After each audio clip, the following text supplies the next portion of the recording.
Okay, people, let's go through our practice FRQs. Number one, politics of centripetal and centrifugal forces in South Asia. So you may not know all of these countries. You probably know this one, and this one, and this one that used to be part of this one. And this one also goes all the way up into here, right? You may not know Nepal and Bhutan as much, but India, Bangladesh, Pakistan, oh, and who can forget Sri Lanka, um, have some interesting examples of centripetal and centrifugal forces. And centripetal means brings it together, right? Like petals in a beautiful flower, all unified. Centrifugal spins it apart and may even affect the viability of states, right? Whether those states can continue as states or whether they might fall apart into civil war, secession, etc. So, part A, define the concepts. It's a 2-point question, so for 1 point, you can get a generalized definition without explicit reference to the viability of a state, or you just define one of them fully.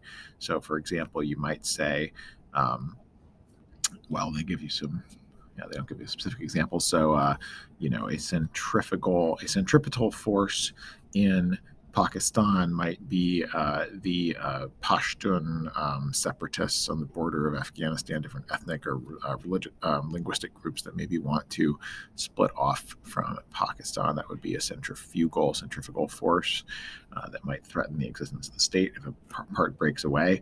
Or in India, right, Jammu and Kashmir up here is kind of contested between India and Pakistan. They might want to break away and have their own independence, right? That could be a centrifugal force. A centripetal force might be, let's say, just sticking with these two countries, Pakistan, they're relatively centralized, kind of often military-dominated government, right? Sometimes they've had sort of military rulers, strong men, right? That kind of holds the country together, even though it's not very democratic. Or you might say that India's democratic system actually holds the country together because it has, popular legitimacy. If people can vote, they're more likely to feel that the government has a right to rule over them, and they're less likely to rebel. Now, they do have rebels in India as well, so you could mention those Maoists in the jungles down here. Or Jammu and Kashmir, but for the most part, it's held together by a fairly strong but democratic central government with some, federal, power to the states as well, which actually could be either centrifugal or centripetal, right? So those are specific examples, in terms of the viability of these states staying as one state, right? So for part B, an example of it goes into a little bit more. Oh yeah, so I guess for part A, I was already getting into examples, right? So that would really have been part B. So for part A, it's really just like you just need a reference to the viability of the state. So saying like a centripetal force holds the state together and keeps it as one state, right? A centrifugal force might pull the state apart and could end in civil war or secession, right? That would be enough to get 2 points on part A. Those specific examples then would go into part B, right? And here's some other ideas, right? Religion can hold states together, language, expressions of national pride, like sports, right? Real economic things, right? Like internet access, communication, transportation infrastructure. If you can travel around the country, it's more likely to hold the place together, right? Places are highly isolated.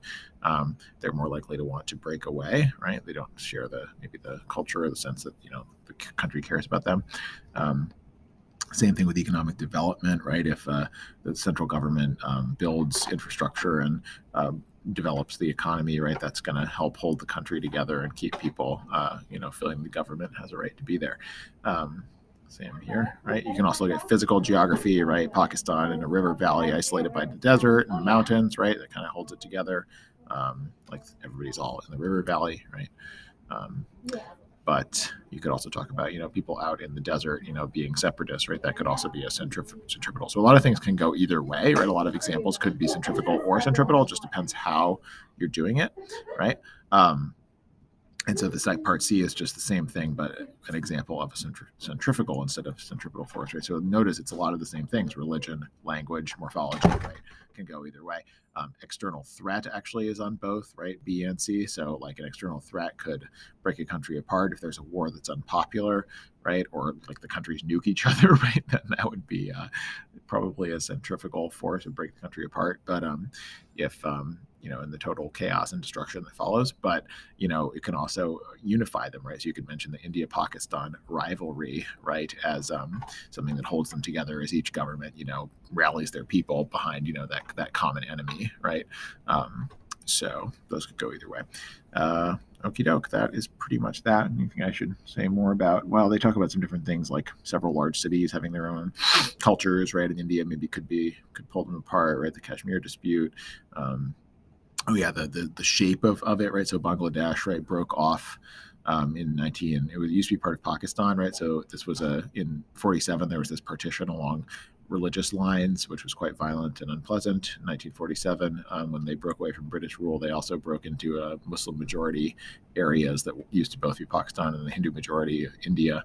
But then in 1971, Bangladesh broke away from Pakistan, which it was never physically connected to in the first place. And throughout that, Bangladesh is kind of sticking out into India, right? This part over here is still India, right? There's a little narrow India piece connecting to it, right? But it's kind of Bangladesh is like sticking into India in this weird way. So India's prorupted, right? That's what we call that shape, prorupted state. So that's a little bit centrifugal potentially, because this part might be sort of disconnected, or I'm not sure if that's actually the case, but it's potential. So that is that. Question 2.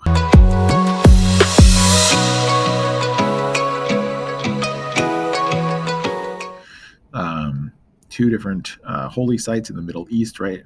The Great Mosque in Mecca, which is where Muslims make their pilgrimage. You might not know that, but if you look at it, right, it's pretty clear this is an important site. Lots of people all around this big thing. It's a shrine. That's the Kaaba. They circle it, right? If you make Hajj as a Muslim, you're supposed to go there at least once in your life, and you actually process around the Kaaba, doing prayers and such.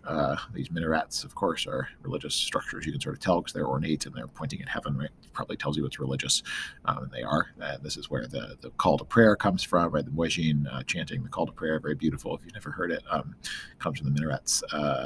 But even if you don't know exactly what those are, you could say, well, these two tall structures look like they have some religious significance. That's because it's asking you describe the pilgrimage location in terms of a cultural landscape, right? So it's in a city. It's got these clearly religious structures. It's got this big thing in the center with lots of people around it. That looks like it's probably a pilgrimage. Everybody goes there to visit this. This is clearly a holy place of some kind, right? There's these colonnades to accommodate many people watching whatever ceremony is going on down here, right? You don't have to be too specific, right? You just want to look at, the cityscape of Mecca, right? It shows the, if you know some of this vocabulary, right, that's good. But, it's Islamic style of architecture, readily recognizable as a holy site, massive courtyard, accommodating large crowds.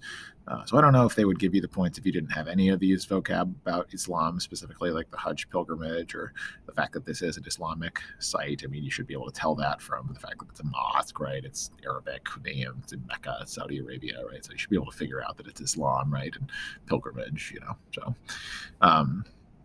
basic knowledge of religions from world history, hopefully, that you have. And then secondly, Wailing Wall, right? That is in Jerusalem.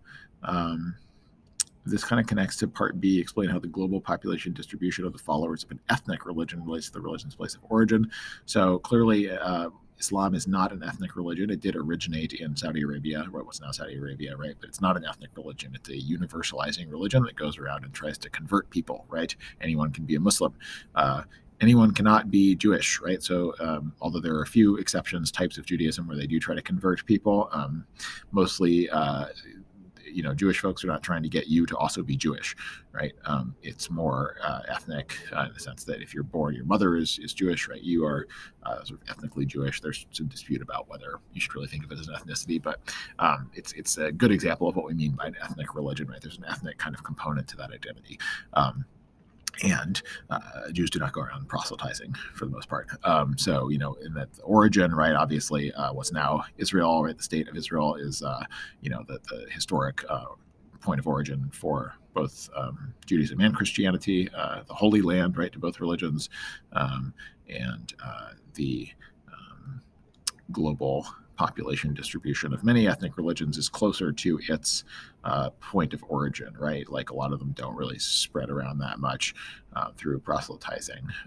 But Judaism is actually an exception. They notice one thing you could mention, right?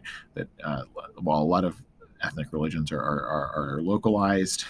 You can think about different forms of, let's say Yoruba religion, right? In parts of, Yoruba land in Nigeria, right? It's a very specific cosmology and religion, right? That's specific to that ethnic group. It's Yoruba people who live outside of that area, right? But like they're not going around trying to spread the Yoruba religion, right? Judaism, a little bit more diaspora, right? Because of the persecution of Jewish folks in various points in history, a lot of Jewish folks have relocated, right? Gone elsewhere and live far from the heartland of Israel, right? What's now Israel. So, you could also talk about, right, limiting, like mostly like they're not going around trying to seek new members. So that limits the expansion of the religion, right? You're not converting new people. So, and, you might be not in your heartland of the religion for other reasons, right? But you might go back. So number two, number C, how a single pilgrimage location can attract people from different belief systems, right? So this is not just sacred to Jewish folks. I don't actually know specifically if the Wailing Wall is sacred to Christians or Muslims as well, or why. I don't remember why it's sacred. I'd have to look that up. You might not know that why it's sacred either. You probably don't, unless maybe you are an adherent of one of these faiths and you know about it through that tradition. But I actually don't know, but I do know that Jerusalem is a holy city for Judaism, Christianity, and Islam, right? So that's kind of what it's looking for, right? There's lots of holy sites there and, can attract people from different belief systems, right?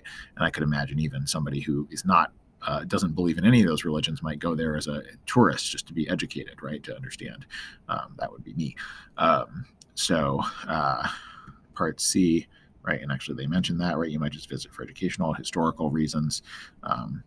Might be that a sacred site has you don't have to use the term sequent occupants, but I can figure that means it's been occupied by different people, right? So like they might shift, like the Dome of the Rock, right? Al-Aqsa, that was a mosque. It's been a temple before that, right? Then it's a mosque again. And the Christians had a church there for a while when the Crusaders took over Jerusalem in the Middle Ages, right? So just the fact that it's home to all three holy sites, related to their traditions. And you might have different political control, right? Mixed. This is the same thing I mentioned with Dome of the Rock, right? These sites might change who controls them, and therefore, like what religious, stuff is built there. Okay. So D, one-way relocation diffusion can account for the spatial patterns of international travel to pilgrimage locations. Well, people relocate. They might keep their religion and want to go back to their sort of religious homeland to visit, or the Holy Land to visit. You might go off and you might convert, right? I might be a Western person, let's say I'm in Seattle and I convert to Buddhism, right? A Buddhist, monk or nun or, whoever master converts me, right? I start to practice Buddhist meditation and I get serious about it and I decide, I'd like to go and travel on a pilgrimage to this Buddhist shrine or monastery, or to go and see the birthplace of Siddhartha, right, the Buddha in northern India, for example, right? I might not be from that place at all, but because I was I joined a universalizing religion, I might decide to go to the where that religion originated, or an important place to that religion. Also, I might be part of an ethnic religion. Let's say, again, I'm one of those, Yoruba folks, right, from, a certain part of Nigeria. I might want to go back home to do practice, religious ceremony, right? Or, and many African traditions and also Chinese traditions and some other Asian traditions as well. There's things like ancestor veneration, right? That where you might whether this is a religion is debatable, but, you might want to go back to a specific place where, your ancestors are buried, for instance, and do some ritual there, with incense or whatever. And that might be, sort of more an ethnic religion reason to go back somewhere that is specific, right, to your religious hearth that's sacred to you, even if you don't live there anymore. And finally, you might look at certain kinds of pilgrimage sites, like especially monasteries, might be far away, right? Like, or they might be, you know, um, off somewhere far away from where the religion started, right? Like if you're Islam and you're proselytizing religion, you go and build mosques all over the world wherever you go, or take over, right? You build a mosque there, and that could become a pilgrimage site, or it could even be like, certain kinds of religion. These things might deliberately be constructed in remote places. You could mention, mountaintop monasteries that people might go, to be away from society and meditate and pray or whatever. And maybe you would go on a pilgrimage there as well. Um, it's not really part of one of the answers, but I would take that as well. Okay, great. So hopefully that is helpful. Oh wait, there's one more. Ethnic nationalism. How can it result in conflicts over political control of religious locations or pilgrimage locations? Well, that should be pretty clear, because ethnic nationalism, right? So let's take Jerusalem as an example. So the current government in Israel is relatively ethnic nationalist, right? They believe Israel should be a Jewish state. They think of Judaism as a fairly ethnic sort of concept. There's they get a lot of criticism from liberals in Israel for being, ethnically exclusionary of Arabs and Muslims, Palestinian folks, etc. So that can create conflict, right? In fact, every once in a while, right, fairly often, there is conflict flares up over one of these holy sites. And I think just the other week there was another riot at the Al-Aqsa Mosque where, Muslim worshippers started throwing stones at Israeli police, or I'm not sure who started it, but anyway, there was a big clash. So then that happens periodically, right? So the more ethnic nationalist the government is, or a movement might be, they might be opposition too, right? You might have some extremist, Palestinians who think, this is the Arab land, the Jews have no right to be here, it should be our site or whatever, right? And they might start something due to that ethnic nationalism, or religious nationalism, but they're often combined, right? You could have travel restrictions, right? So this is what started it in some cases, right? Is Palestinians unable to cross from the occupied territories to the Al-Aqsa Mosque, right? Lots of bombings of holy sites, right? Restrictions, violence imposed by ethnic nationalists, right? Who are targeting each other's shrines or trying to block each other from going to a sacred place, right? Oftentimes, an increase in nationalism might focus on getting control over holy sites. So Modi's regime in India, right, the BJP, Hindu Nationalist Party, has made a big, media show over reclaiming Hindu shrines that have had mosques built on or near them, sometimes even knocking down the mosques, ticking off Muslims, right? This is our shrine, right? Hindu nationalism, right? India is a Hindu nation, etc. So this is obviously very divisive and tends to create conflict.